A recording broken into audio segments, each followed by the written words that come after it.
Pre. Bakit? Sila Nard, ang daming ininom kagabi. Eh di syempre, Nalasing? nasayahan syempre, nagiinuman, masaya yun. So masaya sila, no? Eh di maya-maya, nagkainitan. Eh di pag nagkainitan, Eh di nag-aaway. nagsayawan ng mga hindot. Eh di dance-dance yung mga amoy putok. Kaso napikon yung isa, so kumuha ng bote. Pagkakuha ng bote, Pinalo yun. bumili uli ng alak.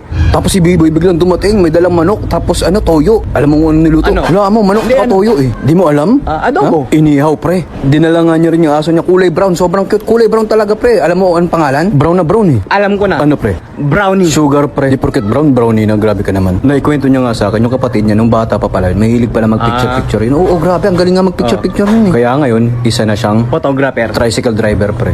Inabot sila ng umaga, pre, kakainom, alam mo ba? Tapos nagising yung nanay ni Nard, nagalit, sumigaw, sabi, Hoy! Tumigil na kayo? Ilabas ang pulutan! Ang bait pala ng mama nun, grabe. Ay, ganun? Oo, di kaya ng mama mo, Killjoy kasi yun si Aling Sonia eh. Alam mo kaninang umaga, si mama bumili ng inumin. Kaninang umaga? Anong inumin? Ano? Kape. Oh, tapos? Alam mo kung anong kape? Ano? Nasa pack.